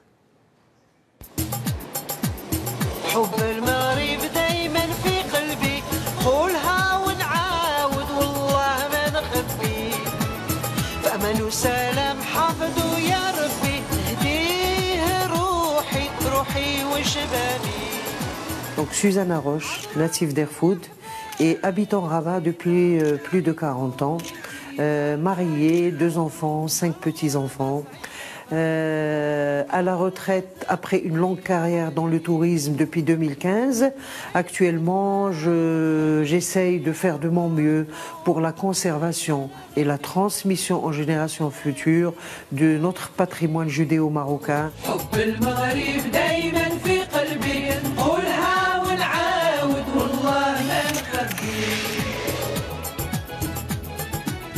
هذه مريم بنتي avec la tenue berbère هادو جوج بناتي وهذه مريم وراجلها ليلة الحنة وهاد لا فوتو بالضبط إلهام زعما elle me rappelle des souvenirs extraordinaires هذه الليله ديال الحمام ديالي ونافي لابيتود كنلبسوا هاد الكسوه ديال بالمبره وبالنطع كاين اللي كيديرها بوردو خضراء ولا هذا واللي زوين وهي هاد لا توني انا جو لي كونسيرفي والبنات ديالي ليله الحمام ديالهم عاوتاني لبسوها افيك فريمون ان بليزير فرحانين بها لو سامدي سوار دونك لا في دو مارياج كنبغيو نديو العروسه للحمام كنمشيو كلنا مجموعين للحمام كنديو معنا الشمع وكنديو معنا حوايج زوينين لي فروي سيك لي فروي كونفي دي غاتو دي ليموناد حاجه اللي تمشي هذا كنمشيو كتدخل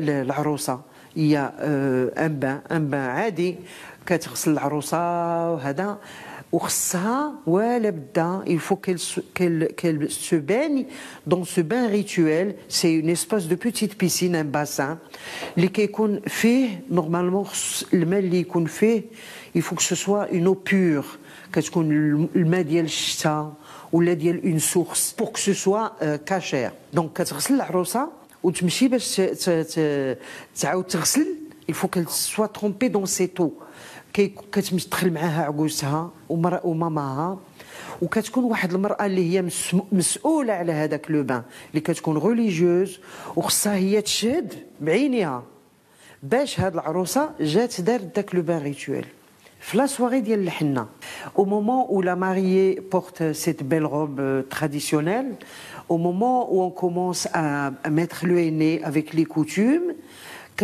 il y a واحد la chanson اللي هي مشهوره ومحبوبه et qui se transmet de génération en génération. On a une petite partie اللي كنقولوا يا ناس قولوا تبارك الله عليها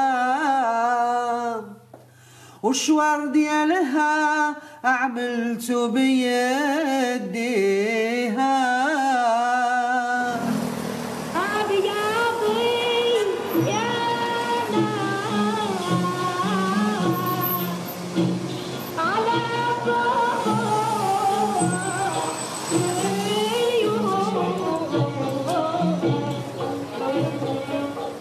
Je suis Kevin Fall, je suis né à Casablanca et je gère la pâtisserie de Madame Fall qui porte mon nom. C'était mon arrière-grand-mère et on perpétue la tradition de ces recettes depuis plus de 90 ans, toujours à Casablanca et au même endroit. Au Zbib, عندك 4 بابكات ديال الشكلاط وغتوبل لي بان همبرغر 15 مع 12 Elliot, finalement dans les sucrés tu les fais beaucoup plus petites. Les gens pensent que c'est une dame à la maison qui est très récente parce qu'ils ne connaissent pas forcément. Et nous, ça fait 90 ans, voire 95 ans qu'on existe à Casablanca. On est très connus de la communauté juive marocaine. Ce lieu n'a jamais cessé d'exister. Ça veut dire que ça fait tout ce temps-là, c'est resté ici avec déjà les mêmes recettes. Là, vous voyez, on a la chance d'être vraiment au moment où on fait les galettes salées, qui est vraiment la star chez nous, le produit le plus connu. On fait également des galettes sucrées et on a gardé les mêmes recettes intactes.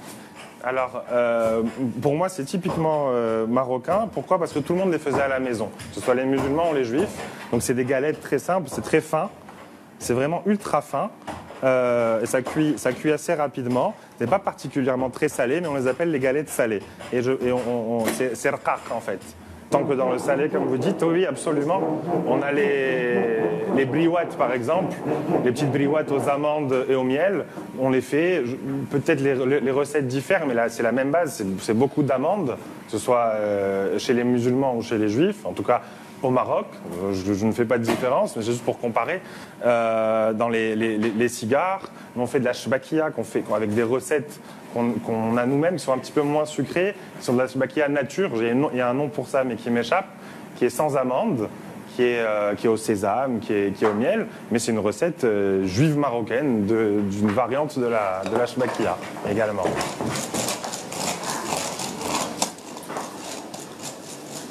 Chez nous, le plat qui est le plat national chez les juifs marocains, c'est la dafina, que tout le monde connaît. Et je la compare, à, je crois, à la tangia, je pense. Ça cuit très longtemps aussi. La srena, alors c'est plein de choses. C'est-à-dire du riz, des pommes de terre, du blé, de la viande, du pied de veau, des dattes, tout un tas d'ingrédients qui cuisent pendant 24 heures. Alors, je vois venir, moi, des clients musulmans ici. C'est un mythe pour eux.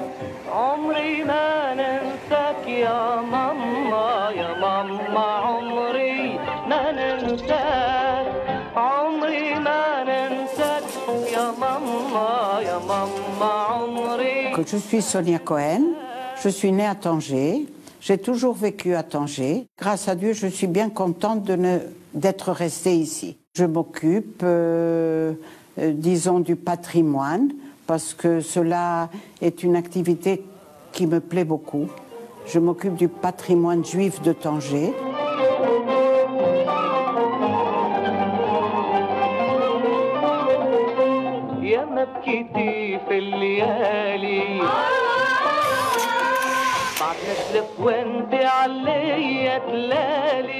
On avait beaucoup d'objets qu'on avait gardés dans un dépôt et qui appartenaient à d'autres synagogues. Et puis comme cette pièce était vide, elle faisait partie, disons, de l'appartement du gardien, on a séparé, on a dit, ben pourquoi pas, le président m'a dit, pourquoi pas ne pas faire quelque chose ici? Et j'ai dit, on va faire un mini-musée, en attendant le grand musée de Assayag. Alors j'ai mis un petit peu partout des objets, et voilà. Et je l'aime bien, il est coquet. Alors ici, c'est des photos d'événements qui ont eu lieu ici, dans cette synagogue. Ici, il y a des bar mitzvahs, des téphélim, des pauses quand le garçon a 12 ans, il peut déjà rentrer et faire partie du quorum des 10 personnes pour faire la prière. Alors ici, il y a la bar mitzvah, ici aussi, vous voyez, on peut voir, tu vois le mur, on voit que ça a été fait à cette synagogue ici, à la Naon. Et ça, c'est pas, mais ça c'est assez spécial, c'est la prière des rabbins. Ils s'unissaient disons, aux personnalités musulmanes pour faire la prière, pour demander la pluie, quand il y avait la sécheresse. Le fait d'aller dans la rue et qu'on te connaît, que les gens te connaissent et que les gens te regardent comme si tu faisais partie du paysage. Par exemple, le fait d'aller dans un magasin et dire « Ah, écoute, je n'ai pas apporté suffisamment d'argent » et qu'ils te disent « Prends tout ce que tu veux, prends, ne t'en fais pas, prends-le et reviens demain. » Ou que tu ailles dans un autre magasin et qu'ils te disent « Tina Diana, tu nous appartiens, tu es à nous. » Ça, qui c'est qui va te dire ça?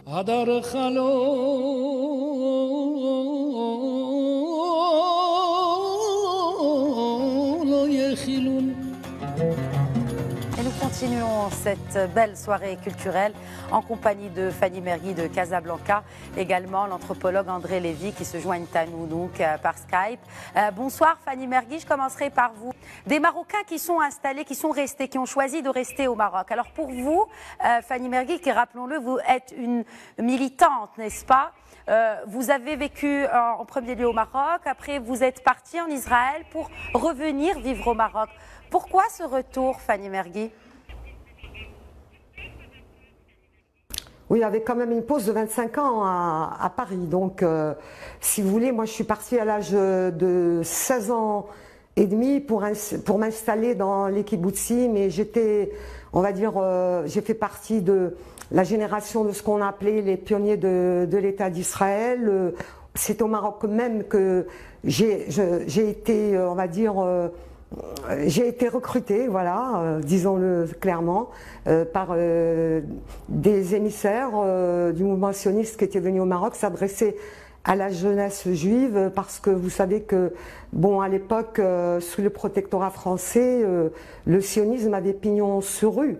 Et donc nous avions des nous avions la possibilité d'aller dans des espaces culturels où on nous apprenait en quelque sorte que voilà, nous avions un autre pays, que c'était Israël et que notre avenir était plutôt de ce côté-là plutôt que du Maroc, puisque maintenant le Maroc est en guerre avec Israël et tous les États arabes étant en guerre avec l'État d'Israël. Il nous fallait partir, quoi. Et par conséquent, moi j'ai été témoin des départs massifs des Juifs marocains pendant toute mon enfance, que j'ai passé dans la Médina de Casablanca près du port jusqu'à l'âge de 12 ans. Pour moi, ça a été une véritable tragédie de les voir partir, beaucoup de chagrin. Je les accompagnais jusqu'au port qui les attendait pour les départs. Je ne comprenais pas très bien ce qui se passait. C'était très difficile. Voilà, beaucoup de chagrin, de peine, et eux-mêmes étaient peinés. Ils n'arrêtaient pas de pleurer. Je me disais, maintenant, qu'est-ce qui se passe? Pourquoi pleurent-ils? Mais pourquoi ne restent-ils pas, bon, ne restent-ils pas dans leur maison? Pourquoi toutes ces familles avec leurs enfants, avec leur chebnia, leur robe longue, leur châle typique des femmes juives de la Médina et du Mélat, tous ces gens-là partaient en pleurant, je ne comprenais pas. Et bon, ben, c'est vrai que bon, avec l'âge, en grandissant et en étant adolescente, je me suis dit, tous ces gens-là qui sont partis, qui ont disparu de mon paysage humain, il faut que je les retrouve, il faut que je les voie. Et par conséquent, si vous voulez, eux étaient partis parce qu'ils étaient investis dans, on va dire, dans l'appel messianique de la Terre Sainte. On pensait que, si vous voulez, le départ vers Israël était principalement d'origine, enfin était principalement lié à la religion et à l'amour de la Terre Sainte et de Jérusalem. Nous ne pensions pas que cette aventure allait avoir, allait donner autre chose, que nous allions nous trouver dans un pays qu'il fallait construire, dans un pays qui était en guerre avec les pays arabes. Donc tout ça, c'était très, très compliqué. Je passe les détails parce que mais Fanny Mergui, nous sommes partis. Fanny Mergui, alors justement, qu'est-ce que vous avez emmené avec vous? Qu'est-ce que vous avez emmené avec vous et qui est resté justement jusqu'à ce que vous reveniez au Maroc? Fanny Mergui. Bah, écoutez, moi, ce que j'ai emmené avec moi, c'est la petite fille de la Médina qui était libre, qui a grandi dans les rues, qui écoutait la musique des muezzins, qui écoutait les cloches de l'église, parce qu'en Médina, nous vivions ces trois cultures. Certes, les Juifs étaient majoritaires au Méla, et même en Médina, du reste. Mais bon, je suis partie avec tout ça, avec cette, si vous voulez, cette chaleur que j'ai connue au sein de ma communauté, cette liberté d'aller jusqu'à de la Médina jusqu'au boulevard Moula Youssef pour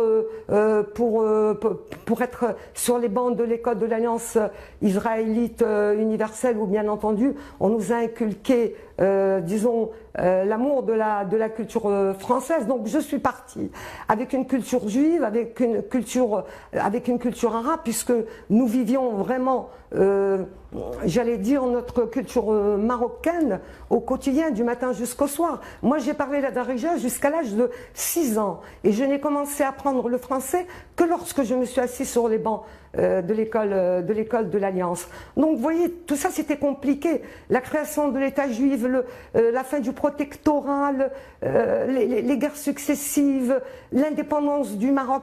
Nous étions perdus, nous n'avions pas de leaders ni des adultes qui pouvaient donner du sens à tout ça. Je pense qu'eux-mêmes étaient dans le désarroi, qui ne comprenaient pas et qui cherchaient une issue. Et ben, l'issue qui nous a été donnée en tant que communauté juive du Maroc, l'alternative, ça a été le sionisme, ça a été les départs massifs vers l'État d'Israël, qui, bien entendu, vu leur caractère massif, ont été organisés. Alors, qu'est-ce que j'ai pris avec moi? Je suis désolée, je me perds un peu par rapport à votre question, mais j'y reviens.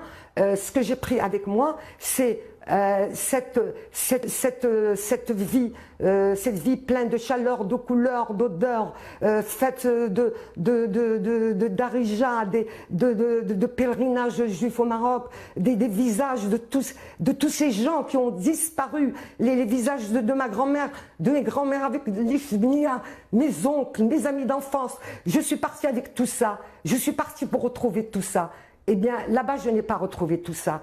parce que je faisais partie des mouvements de jeunesse et que dans les kibbutz, ce qu'on nous apprenait, c'était la culture européenne, c'était la culture ashkénaze, c'était le patriotisme. Il fallait s'investir dans le travail de la terre, dans l'étude de l'hébreu, dans l'étude de l'histoire de la création de l'État d'Israël, dans l'histoire de la communauté juive ashkénaze, puisqu'en fait, tout le monde sait que l'État d'Israël a été créé principalement par le mouvement sioniste qui est né en Europe et tous les establishments. Alors Fanny Mergui, clairement, il reste cet attachement à la terre et au Maroc.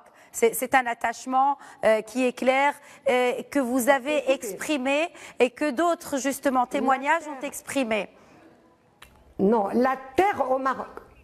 L'attachement à la terre au Maroc, j'ai commencé à le ressentir en Israël. Parce que paradoxalement, au Maroc, nous étions des Juifs et en Israël, nous sommes devenus des Marocains. Très bien. Et tout d'un coup, on s'est dit, tiens, oui, alors si vous le permettez, je voudrais poser cette question, la même question. Non, il n'y a aucun problème. J'aimerais poser la même question à mon autre intervenant, l'anthropologue André Lévy. Alors bonsoir professeur Lévy. Selon vous, comment se traduit cet attachement à la terre des ancêtres, en l'occurrence le Maroc? On a parlé de pèlerinage, on a parlé de ce caractère sacré de la terre marocaine où sont enterrés les ancêtres et les saints, les sadiqines. Finalement, cette hiloula, comment... Bon alors, justement, ma question première, comment se traduit cet attachement à la terre? D'abord, merci beaucoup de m'accueillir. Je suis très heureux d'être parmi vous. Je voulais d'abord souligner que la tradition, ce n'est pas comme une valise qui accompagne l'immigrant. Ça veut dire ça change et par rapport des diverses pressions qui interviennent au processus de transmettre la tradition judéo-marocaine. Il y avait plusieurs pressions sur cela. Tout d'abord, l'immigration du Maroc même et la claire connaissance du moment que ce ne sera pas possible de retourner au pays d'origine. Et deuxièmement, il y avait la politique culturelle du melting pot, dominé en Israël, exigeant que tous les migrants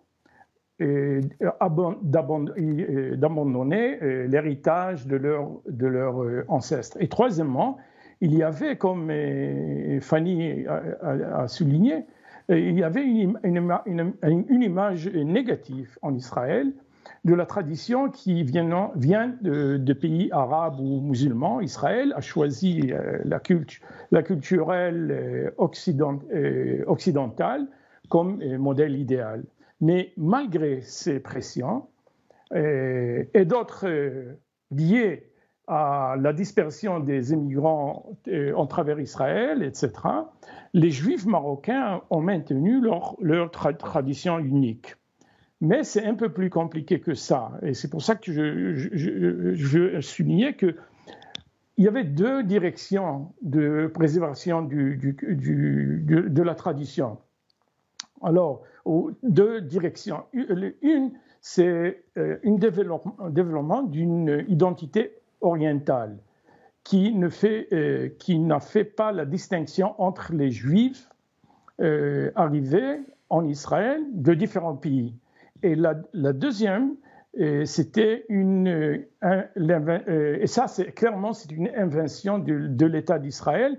Il est clair que c'est une invention israélienne et pas vraiment une continuité de la tradition du passé. Mais en même temps, il y avait un autre chemin, c'est la préservation unique de la tradition marocaine.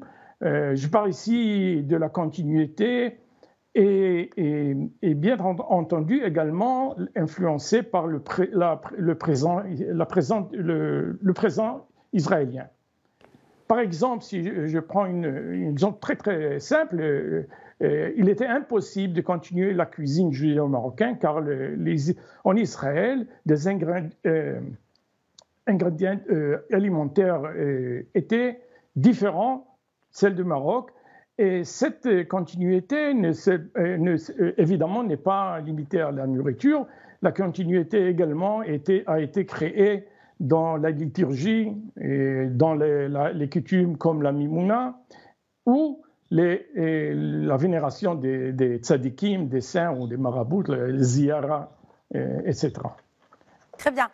Je reviens à vous, André Lévy, justement, après un extrait où il est question, parce que vous avez parlé de continuité. Alors pour qu'il y ait une continuité, on doit bien sûr connaître l'histoire. Et connaître l'histoire, il s'agit aussi de la communauté marocaine qui doit connaître aussi son histoire, l'histoire de ses aïeuls. Et d'ailleurs, depuis l'année scolaire 2020-2021, eh bien, les manuels marocains d'histoire en l'occurrence, compte un chapitre sur le patrimoine juif marocain ou comment rapprocher la culture juive des jeunes générations marocaines. Écoutons ce témoignage de Saïd Hamzazi, ministre marocain de l'Éducation, de la formation professionnelle, de l'enseignement supérieur et de la recherche scientifique. Aujourd'hui, fait unique dans le monde arabo-musulman et sous l'impulsion de Sa Majesté le Roi, que Dieu l'assiste, le Maroc a entrepris une démarche visant à enrichir ses manuels scolaires de tous les éléments mettant en exergue nos diversités culturelles, parmi lesquelles l'affluence judaïque consacrée par notre Constitution. Il ne s'agit au final ni plus ni moins que de renouer avec les profondeurs de notre mémoire collective, inscrite dans notre ADN commun, et de nous réapproprier notre histoire. Lorsque sur une page de manuel scolaire se trouvent côte à côte les photos de Sa Majesté le Roi, commandeur des croyants, inaugurant Beit Dekira à Essaouira et accueillant le pape François sur le sol marocain, il y a là un message fort d'ouverture et de tolérance que nous allons inculquer à tous nos enfants afin que, aux yeux du monde, le Maroc puisse continuer d'incarner cette formidable exception qui fait que deux religions et deux cultures, islam et judaïsme, peuvent finalement se rejoindre en parfaite symbiose pour peu que le drapeau d'une même patrie les unisse. C'était là donc le témoignage du ministre de l'Éducation et de l'Enseignement supérieur sur l'apprentissage de cette histoire et de cette composante judéo-marocaine dans notre histoire marocaine. Je vous propose d'enchaîner avec ces témoignages de Marocains de confession juive, témoignages très émouvants, vous allez le voir, des Marocains installés en Israël. Notre correspondant Faleh Nasser Faleh les a rencontrés à Haïfa et en Galilée. Regardez ici.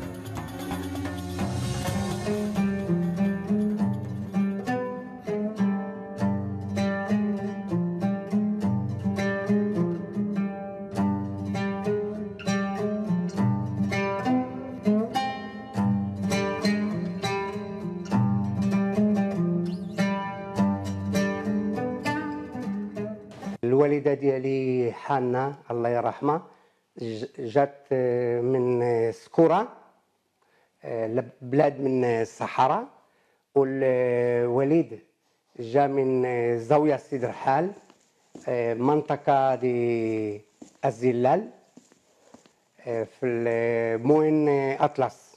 عندي حاجة وحدة ولا جوج اللي أنا تنفكر في الدار البيضاء. الحاجة الأولى اللي كنا ساكنين في المدينة القديمة رو ضرب جامع الشلوح 172 والباب البيت ديالنا كان خضر. هذا اللي أنا فاكر. وحاجة ثانية الصوت بوليس ودي الامبولانس.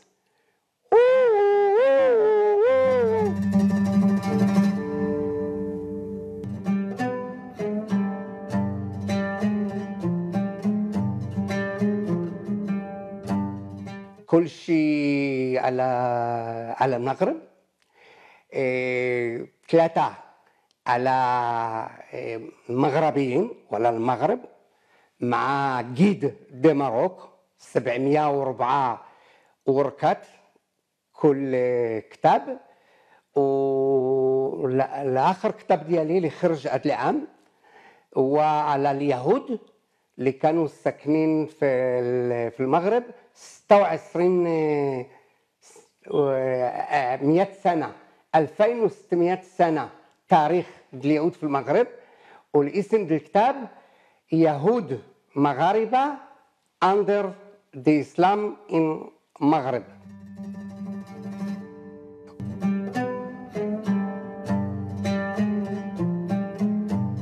والملك حسن الثاني الله يرحمه، محمد الخامس الله يرحمه، مولاي يوسف الله يرحمه، ومولاي محمد السادس، وما ملكة ديالنا أي يهودي مغربي يقول لك هذا الشيء.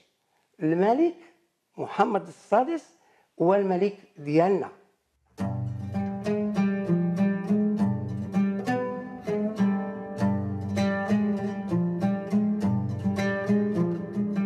هذا كانت فترة صعبة في دولة إسرائيل. عائلتي هجرت من المغرب من منطقة تفيلالت، قرية أو بلد صغيرة اسمها أرفود، وهجرنا في سنة 49 وأتينا إلى إسرائيل.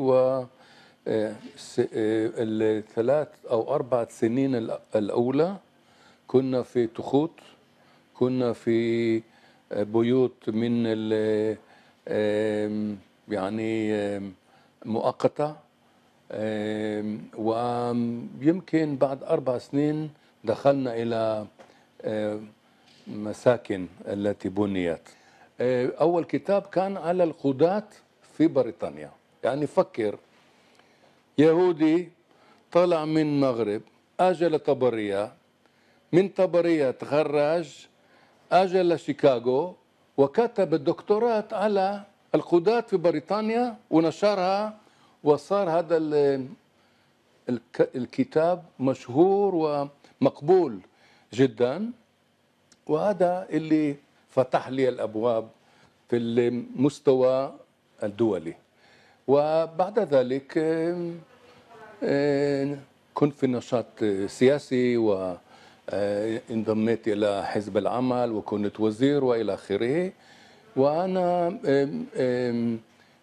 كنت دائما مع ضمير اجتماعي.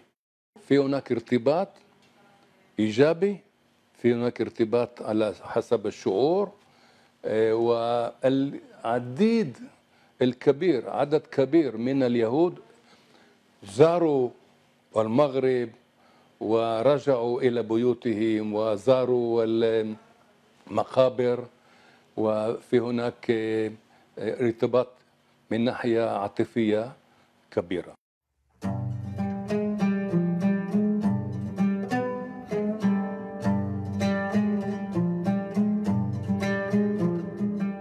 الطاجين هو باش حنا اللي كنا في المغرب ماما كانت تطبخ في الطاجين، وكل شيء يطبخ كان في الطاجين باش كان تيطبخ مزيان. وحنا هنا عملنا الطاجين وتنجيبوا على الميده كمان الطاجين. في الطاجين باش تنطبخوا به في المطبخ، وفي الطاجين اللي نحطوه في الطاوله باش ياكلوا به الناس. وكاينين الناس اللي بيجوا يشريو هنا للسبت، في السبت حنا بنبيعوا هنا الماكله باش ياكلوا في السبت في الداروم. Et justement, nous continuons notre discussion avec l'anthropologue André Lévy. Alors, professeur Lévy, comment justement ce patrimoine culturel judéo-marocain est-il transmis aux jeunes générations? On vient de le voir, il y a les anciennes générations, mais comment, selon vous, mieux transmettre ce patrimoine à ces jeunes générations et quelles en sont les principales expressions? Tout d'abord, il y avait des processus dans Israël même ils ont amélioré un petit peu le melting pot, qui a demandé d'unifier l'identité de tous les Israéliens. Et deuxièmement, le deuxième moitié des années 80, le roi Hassan el-Thani, il a ouvert les portes et la possibilité des Israéliens d'origine marocaine à retourner au Maroc évidemment pour des visites. Et cette décision, je crois, était très, très importante parce que il y avait une augmentation d'identité particulièrement marocaine, et ça rééduquait la jeune génération parce qu'ils avaient la possibilité de rencontres par visiter le Maroc, et voir que les histoires de leurs parents, de la vie mutuelle avec les musulmans, c'est pas des histoires fairy tale, j'ai oublié le nom, ça veut dire des histoires sans une base du vérité. Actuel. Alors, actuel, voilà. Alors, moi, et maintenant, j'estime que le traité entre le Maroc et les États-Unis va encore contribuer encore plus ces relations, et ça va créer une présence israélienne dans le Maroc, et cette présence-là va rejeter ou va retourner en Israël pour même changer, j'espère, changer l'idée que les Israéliens ont sur les idées sur les pays arabes. Très bien. Alors, on reste dans la culture et dans l'attachement, n'est-ce pas, à la terre marocaine. Et je me dirige à présent à New York. David Serrero, bonsoir. Bonsoir, comment allez-vous? Mais très très bien, très très bien. Alors je rappelle donc que vous êtes artiste lyrique et on parle d'attachement au pays, à la patrie finalement. Vous êtes franco-marocain, établi aux États-Unis, et c'était il y a quelques années, c'était à l'occasion du 18e anniversaire de la fête du trône, où vous avez chanté l'hymne national marocain. Cela vous a fait quoi? Est-ce que vous avez peut-être un souvenir de l'émotion que vous avez eue à ce moment-là? Absolument, et une émotion aussi forte que d'être sur votre plateau aujourd'hui dans cette belle émission Sbakalalik. Vraiment, merci pour ce que vous faites. Je tiens vraiment à vous remercier. Vous savez, moi je chante très souvent l'hymne marocain. D'ailleurs, j'impose même de chanter l'hymne marocain lorsque, par exemple, il y a une cérémonie ou un award ou le festival du film Séfarade de New York que je produis.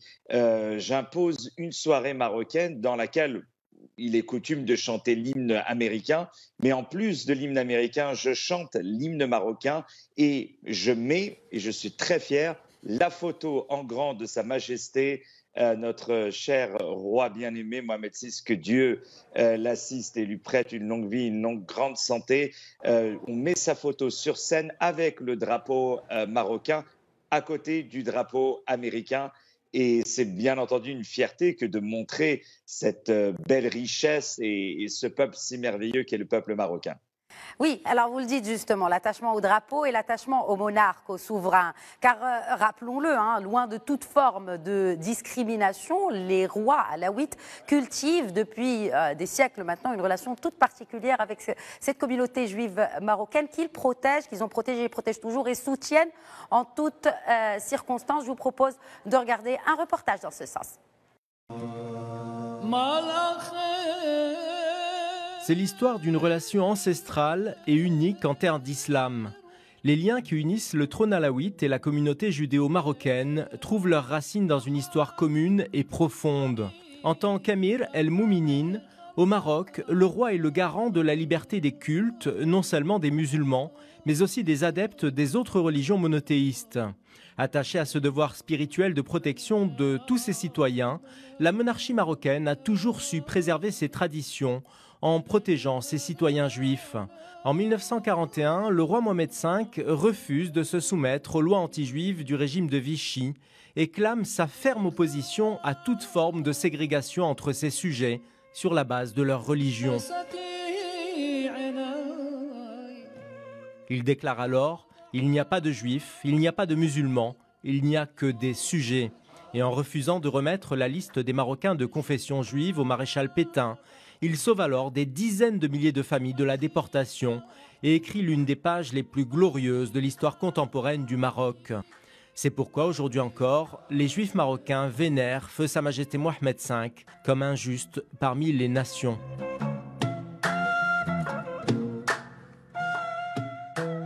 La politique de feu le roi Hassan II à l'égard des Juifs s'inscrit dans la continuité de celle de son père, une protection sans équivoque des Juifs marocains, notamment durant les années 80. Hassan II veillera durant toute la durée de son règne à ce qu'il n'y ait jamais de rupture dans les relations entre le royaume et les Juifs marocains de la diaspora établis dans le monde entier.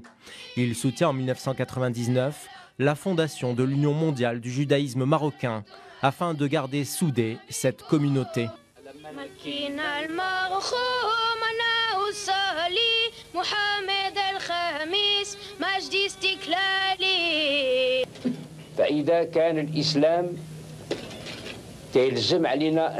Si l'islam nous demande de ne faire aucune distinction entre les prophètes de Dieu, alors c'est cet esprit-là que nous voulons adopter ici au Maroc.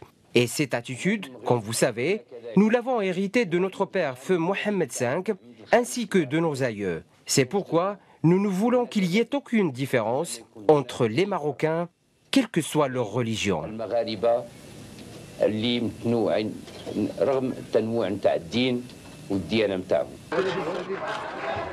C'est dans ce même élan et ce même engagement que le roi Mohamed VI, depuis son intronisation, n'a cessé d'œuvrer à la préservation et à la protection de la communauté juive. Cet état d'esprit s'est concrétisé par la réalisation d'un ensemble d'initiatives qui mettent en valeur l'apport hébraïque comme un des affluents ayant enrichi l'identité nationale, tel qu'il est mentionné en préambule de la Constitution de 2011. Depuis plus de 2 décennies, le roi Mohamed VI soutient la recherche universitaire relative à la participation et au rôle des Juifs dans le royaume chérifien. Un nouveau cours en arabe dédié à l'histoire et à la culture judéo-marocaine a fait son apparition dans un manuel, une nouveauté inédite de par le monde, applaudie par les Marocains de toute confession au Maroc et par-delà les frontières du royaume.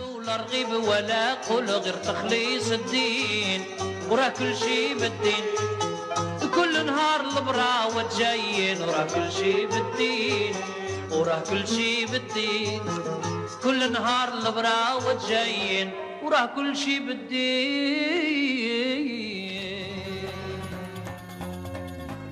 Il a été conseiller de feu Sa Majesté Hassan II Allah yarhamou et de Sa Majesté Mohamed VI. Il témoigne à son tour de cet amour indéfectible et naturel que porte la communauté judéo-marocaine de par le monde aux différents rois du Maroc. Je vous laisse avec cet extrait du conseiller de Sa Majesté le roi Mohamed VI, André Azoulay, que j'ai rencontré pour vous. Regardez. La monarchie, c'est le Maroc c'est la monarchie. Nous sommes marocains, donc il était normal. La question aurait pu se poser si nous exprimions quelque chose d'autre. En réalité, cet ancrage, il est au cœur de notre enracinement à notre pays. Et nous sommes ici, on l'a choisi ensemble. Je ne suis pas à Essaouira, nous ne sommes pas ensemble à Essaouira et nous parlons du judaïsme et aussi d'Essaouira. Mais avec le mausolée qui est là, avec nos rois qui y sont, c'est bien sûr l'histoire de nous tous. Et pour moi, en tant que Marocain de confession juive, c'est quelque chose qui, aujourd'hui, continue à être la référence mondiale du courage, de l'humanisme, de l'éthique, de cet acte et de ce choix fait par Sa Majesté le roi Mohamed V, Allah yarhamou, quand pendant le protectorat français, il a résisté aux lois scélérates de Vichy de l'époque. Et nous sommes dans une soirée culturelle et qui célèbre aussi l'art sous toutes ses formes.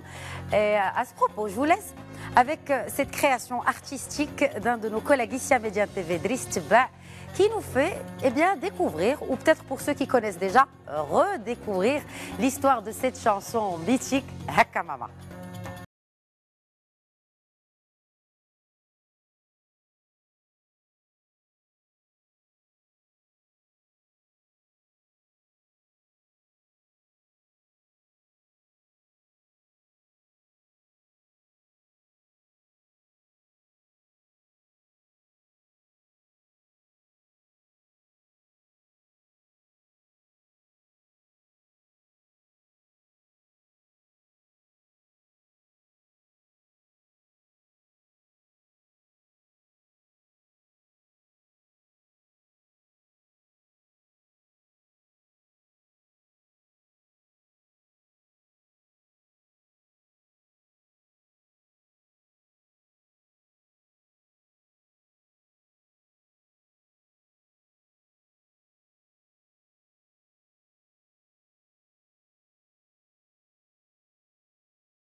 خبز السرغيلة أنا أكل فيه وندوقه خلي مولاته بنت حليمة اللي ذاته هي مولاته On rejoint encore une fois David Serero depuis New York. Alors David Serero, en tout cas, félicitations déjà parce que vous avez quand même eu un très beau prix. Première fois qu'un franco-marocain a les prix de l'opéra, n'est-ce pas, Opera Awards. Bon, avant de parler de votre prix, alors, vous avez adapté des classiques, des grands classiques de l'opéra à la sauce marocaine. Est-ce qu'on peut attendre peut-être de grands classiques marocains à la sauce de l'opéra par vos soins, David Serero? Avec vous, Laï Khalik, je fais toutes les sauces. Il y a n'importe quelle sauce que vous voulez, je vous l'amène. Il n'y a pas de problème. Autant pour moi. Merci beaucoup. J'étais très ému de voir les reportages que vous avez fait avant. J'ai même eu les larmes aux yeux quand vous avez montré cet attachement extraordinaire de nos souverains. Donc, c'est très, très, très, très beau. Je suis très ému. Oui, en fait, moi, mon rêve, c'est vraiment d'amener l'opéra au Maroc de façon, entre guillemets, établie pour l'éternité. Je rêve d'une troupe royale de l'opéra au Maroc, de la même façon qu'il y a l'opéra de Paris, de Londres. Je rêve d'un opéra national à Rabat, pourquoi pas à Casa, où vous voulez.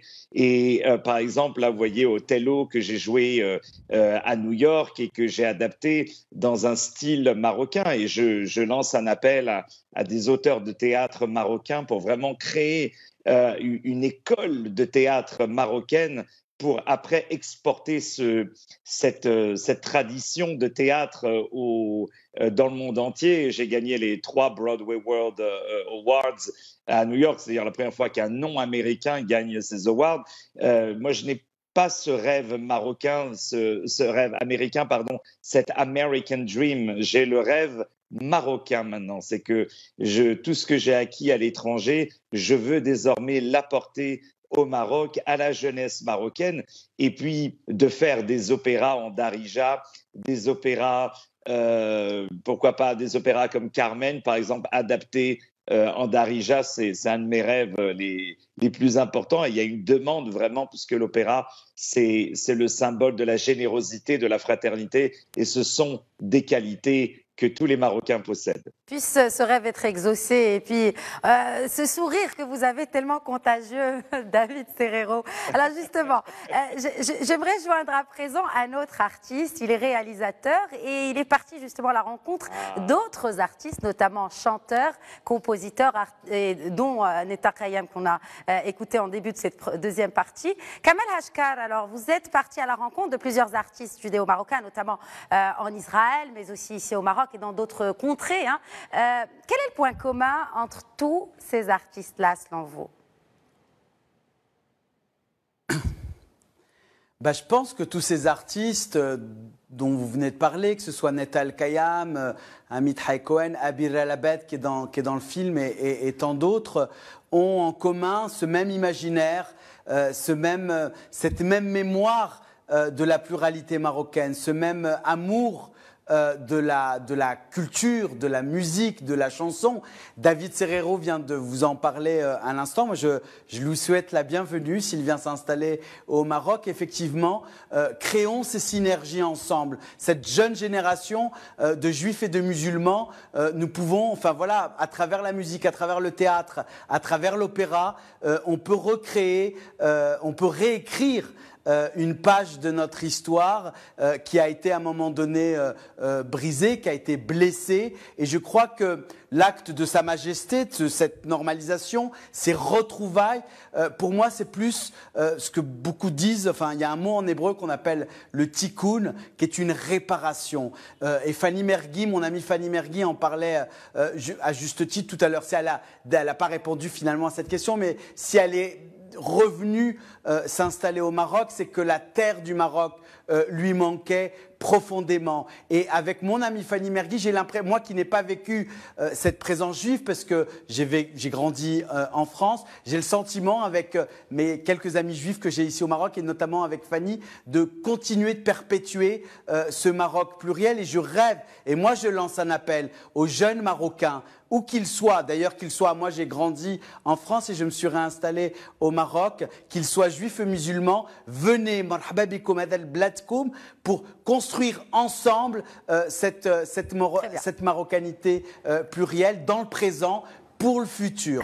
Et n'oublions pas le passé aussi, Kamel Hachkar. Et vous avez lancé un appel, j'ai un autre appel, mais cela qui vient vraiment du cœur et qui parle au cœur des Marocains et de son public marocain. Il s'agit de l'une des icônes de l'art chaibi marocain, fille de Casablanca de Medina, Dial Tal Beda, amoureuse de Maghreb, du Maroc et surtout de son public marocain à Casa, Amsterdam, Montréal, où qu'il soit. Raymond Bedaouia n'a qu'une seule envie chaque fois qu'elle quitte le Maroc, c'est d'y retourner. Regardez ce témoignage touchant de la diva du Chaibi qu'elle nous a envoyé depuis Israël. أغنية المغربية عليها كبرت حيت أنا خلقت في الملاح والملاح ديالنا كانوا الجيران ديالنا مسلمين واليهود وهذيك هي اللغة اللي كانت بيناتنا وكان داكشي هي لا جوا دو فيفر هي لا ميوزيك folklorique du Maroc. وخديتها معايا سيتي مون سول باجاج. دابا انا فخوره بهذه الاغنيه وبهذا الشعبي ديالنا وبيان سور بالمغرب ديالنا وتوحشتكم بزاف وان شاء الله تنتمنى نعاود نرجع للمغرب ونعاود نشوفكم وتوحشتكم. Et nous le souhaitons aussi, cher Raymond El Bedaouia, et nous souhaitons que ces artistes, nos artistes marocains, continuent de contribuer à l'enrichissement de cette culture marocaine. Voilà, cette soirée culturelle spéciale touche à sa fin. Je tiens à remercier toutes les personnes qui ont œuvré pour faire de ce moment télévisuel une expérience unique, une ode à l'unité, un bouquet d'art et d'émotions. Merci aux équipes techniques, aux équipes de reportage, des départements artistiques et culturels, mais aussi à nos intervenants distingués qui ont tant partagé avec nous ce soir. Thème Rabit, c'est finalement un message d'unité et de fierté d'appartenance à une patrie. Et c'est pourquoi nous allons nous quitter sur l'hymne national interprété avec brio par l'Orchestre Philharmonique de Jérusalem.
Quotidien TV vous invite à devenir témoin de l'actualité.